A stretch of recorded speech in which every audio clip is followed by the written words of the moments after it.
presidente do Senado, Rodrigo Pacheco, finalmente reabriu o Twitter após quase um ano de bloqueio às interações com o povo. A partir de agora, novos seguidores estão desbloqueados e o senador mineiro voltou a ser acessível aos brasileiros. No ano passado, o STF havia decidido que Pacheco não era obrigado a ter as suas contas nas redes sociais abertas. A decisão do Supremo ocorreu diante de um pedido do comentarista político Caio Coppola, que pretendia que o senador não pudesse restringir suas contas no Twitter, Instagram e Facebook. Agora, diante da possibilidade de interação com o povo, internautas cobraram Pacheco da análise dos pedidos de impeachment de ministros do Supremo com a hashtag Artigo 52 Pacheco. Usuários das redes pediram o andamento das solicitações de impedimento em desfavor de Alexandre de Moraes e, na última sexta, mandou bloquear o Telegram no Brasil, mas depois recuou. Vamos começar a análise aqui em Os Pingos nos Is. Ana, como é que você vê essa questão ao retorno às redes sociais de Pacheco? Boa noite, Aros. Boa noite, Zé. Boa noite, Fiuza. Boa noite, mestre, querido mestre Augusto Nunes. E boa noite à nossa audiência maravilhosa. Aros, muito curioso, né? Um homem eleito pelo povo, um homem que se proclama aí, está sempre, quando tem um microfone na frente ou em coletivas, sempre proclamando que defende a democracia no Brasil, que é um homem do povo, que tem uma comunicação aberta, mas, no entanto, nos dias de hoje, em 2022, né, a maior comunicação hoje, direta com os nossos eleitos, com os nossos governantes, essa comunicação ela é feita através das redes sociais. Aquele isolamento, lá nas Torres de Marfim, lá em Brasília, intocáveis, ministros, senadores, deputados, o próprio presidente Jair Bolsonaro, eles não são mais intocáveis, né? Hoje o povo consegue acessar diretamente, questionar diretamente, mas não ao senhor Rodrigo Pacheco, presidente do Senado.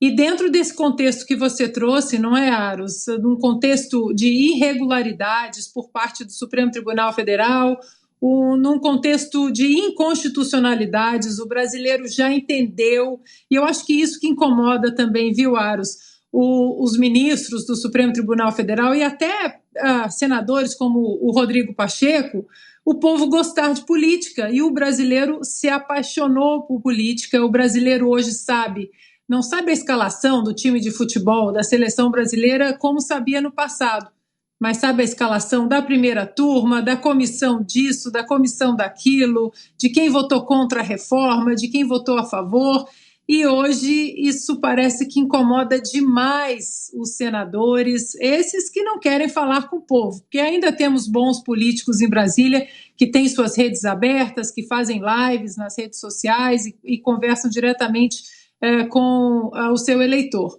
Eu acho que agora nós temos que questionar, sim, o senador Rodrigo Pacheco sobre o processo de impeachment do Alexandre de Moraes.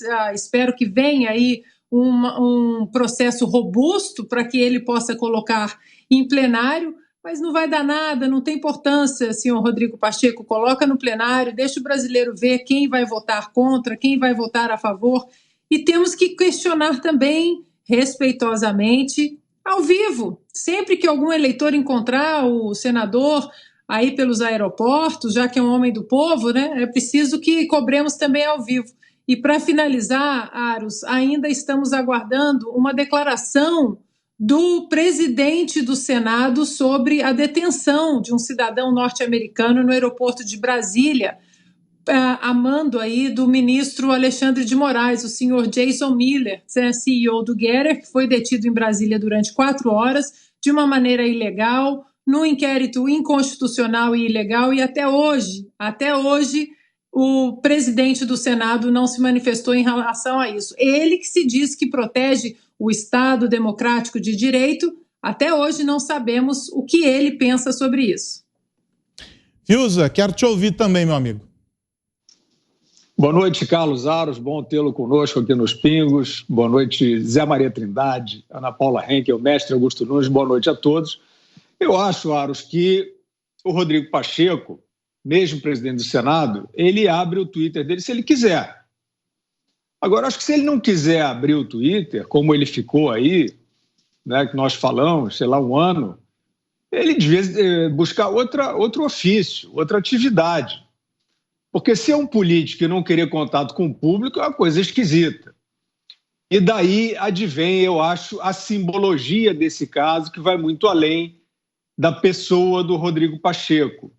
A simbologia é a seguinte: existe uma tendência na política de aparências democráticas, mas de você viver numa democracia de gabinete.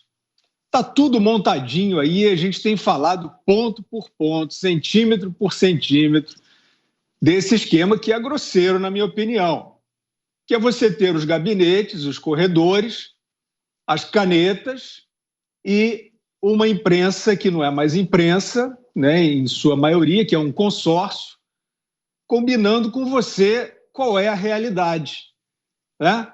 E as milícias checadoras indo para cima dos espaços realmente livres de comunicação, que são as redes sociais, indo para cima, publicando de forma seletiva. Por exemplo, o senhor Rodrigo Pacheco, ele deu algumas declarações, ele é um político inábil, ele nem é um político, ele é um aprendiz de político, né? É um homem ali que alguém viu nele uma possibilidade de representar, né, uma estampa de renovação. Então ele tem uma voz impostada, ele é alto, ele é jovem para um político, parece ser remediado, não era da política, então o que ele vai ser? Vai ser candidato a presidente. Só que não é assim que a banda toca na política, né? Pelo menos na política à moda antiga, onde você precisa ser representante de alguém, representante de uma comunidade, de uma coletividade. Não é pegar o seu balaio de votos, entrar num gabinete e partir para o poder particular, que é a doença atual. É isso que está acontecendo, e não só no Brasil. Então, o Rodrigo Pacheco dá declarações assim, absolutamente sem noção. Ele abrigou ali no Senado uma CPI vergonhosa, um vexame histórico para o parlamento brasileiro, sem crivo algum, vendo mulheres médicas sendo maltratadas, sigilos quebrados e vazados por esse consórcio. A tudo isso ele assistiu calado e estático, né? Sem se conectar, sem entender exatamente qual é a função dele ali. E achou que ia se proteger fechando a rede social, que aqui ninguém me incomoda, eu fico no meu gabinete com o meu balaio de votos guardadinho, fazendo a minha democracia particular.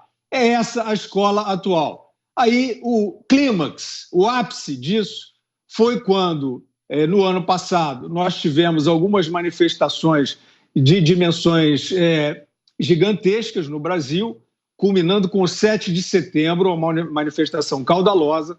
Essa imprensa que virou consórcio, fingindo que o povo não foi para a rua. 1º de maio, 1º de agosto, manifestações no Brasil inteiro, com milhões de pessoas. Você não via manchetes, não via nas primeiras páginas, uma coisa incrível. E o Rodrigo Pacheco dando declarações, tentando ser candidato a presidente, dizendo assim, mas por que agora esse tipo de contestação, tentando encaixar ali aquela historinha do ato antidemocrático, de que o povo na rua pacificamente é o gabinete do ódio. Toda essa história que o Supremo Tribunal Federal, né, tenta criar também. O Supremo Tribunal Federal se desgarrou completamente da realidade. O povo na rua no 7 de setembro era por liberdade, inclusive contra os arroubos do Supremo Tribunal Federal, e o Rodrigo Pacheco, naquela ocasião, dizia que não, que o povo tinha que prestar atenção era no preço, nos preços, que já estava vindo a inflação da pandemia, e ele querendo, tipo o Sérgio Moro agora, alguém sopra e diz assim, joga para cima do presidente, diz que é a questão do preço, e ele fazendo esse dever de casa mal feito, o dever de casa já mal elaborado, e assim ele achava, e assim muitos acham, esses governadores trancadores, né, demagogos, achando que com o lastro do consórcio, o consórcio realmente não tem falhado. O consórcio, ele monta aquela história, como a história do Telegram agora. O consórcio diz que o Telegram é um gueto de criminosos. O consórcio inventou essa parada, essa história grosseira, absurda, reacionária, contra um ambiente de comunicação livre. Então, o Rodrigo Pacheco é isso, é um símbolo dessa política meio de laboratório, meio artificial, que está tentando sentir a direção do vento para ver se dá para pilotar uma democracia sem povo. José Maria Trindade, essa questão antiga aí, os políticos falando por meio das redes sociais e se calando quando convém. Isso já está incorporado na atividade política, né? Muito boa noite, Carlos Aros, boa noite, compadre Augusto, muito boa noite, Fiuza, boa noite, Ana, muito boa noite a todos.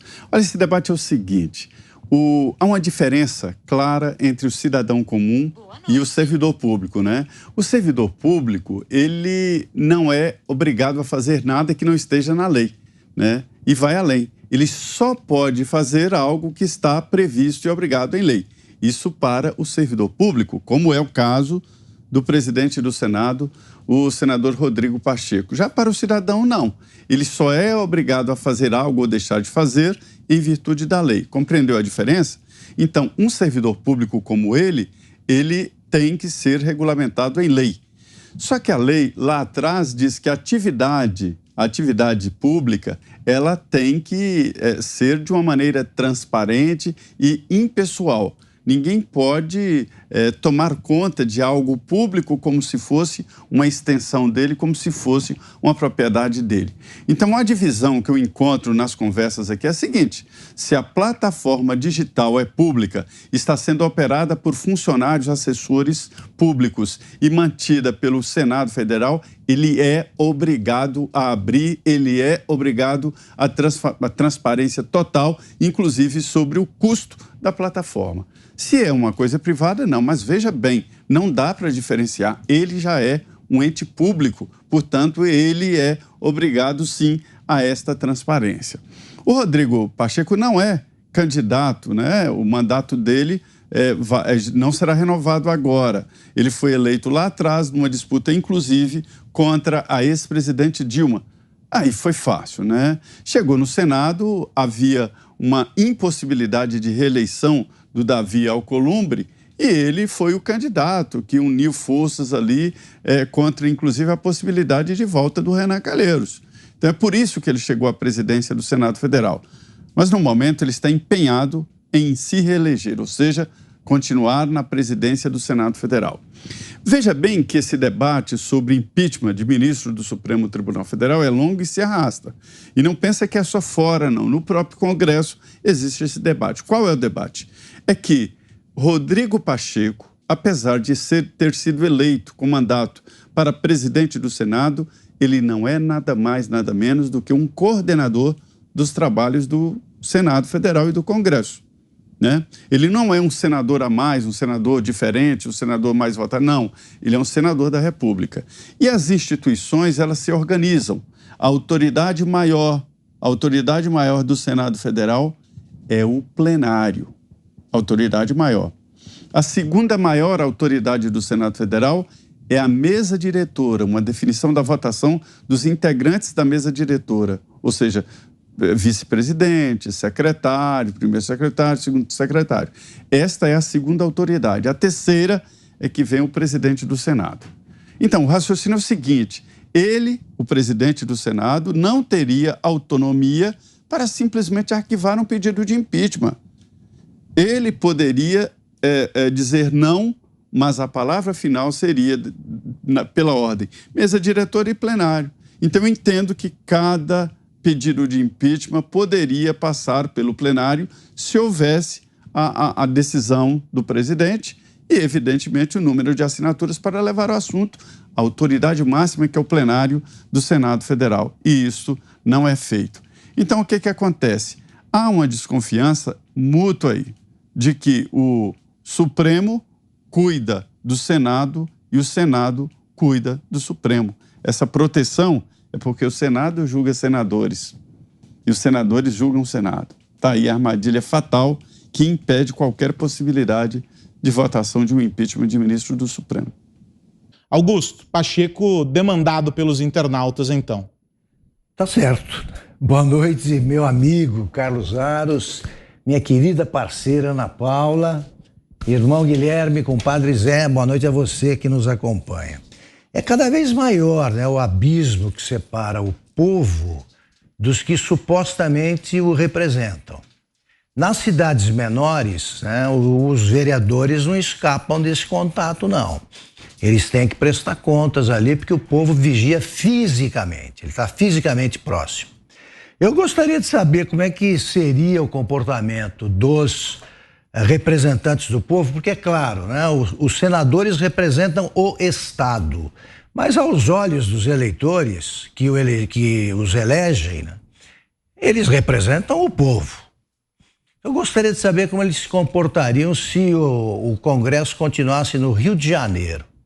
Até 1961 o povo ia lá assistir às sessões, né? E os parlamentares sabiam o que era pressão popular. Agora, fica em Brasília, eu gosto de Brasília, acho bonita a cidade, mas Brasília é uma cidade feita para não ter povo.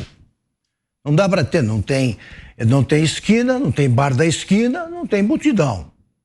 Eu vi a visita do Papa a Brasília, era muita gente e, no entanto, parecia, diante daquela imensidão, né, dos espaços de Brasília, parecia pouca gente. É esse o problema. Eles não sentem, e agora, distantes, né, usando as conversas virtuais, agora sim é que eles estão longe do povo.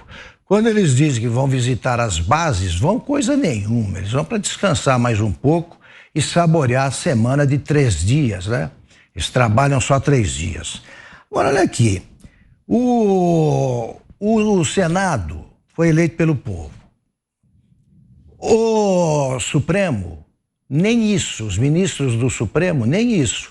Eles são eleitos por um voto. O do presidente, aquela sabatina, é um chá de senhoras, até agora. É uma troca de mesuras, agrados, não serve para nada. Eles ninguém sabatina ninguém. Então, vai precisar, o povo vai ter que dar um jeito nisso, mudando o Senado. Nós vamos eleger agora, na próxima eleição, 27 senadores. Eles têm de dizer, tá na sua campanha, o que eles pensam disso? O que eles pensam da votação do impeachment, do possível impeachment de um ministro do Supremo? Ninguém está exigindo que o presidente do Senado demita o ministro. Não. É que coloque em votação o que é cada vez mais uma forte reivindicação popular. Ele tem medo do quê? É porque o seu escritório tem grandes causas que passam necessariamente pelo Supremo, o presidente do Senado. Ele não deveria acumular essas duas atribuições, né? Ele deveria se afastar mesmo da advocacia e não o fez. Então, o que se tem hoje no Brasil é um candidato que procura o povo quando deveria ser mais cuidadoso. Os responsáveis pela segurança do presidente Bolsonaro o aconselham a não se expor tanto, e ele vai. Aí fica sendo acusado de provocar aglomerações, agora não mais, né? O Lula não sabe o que é ver povo, não sabe o que é uma plateia independente, desde 2007, quando ele conheceu a famosa vaia do Maracanã, né, na abertura dos Jogos Pan-Americanos.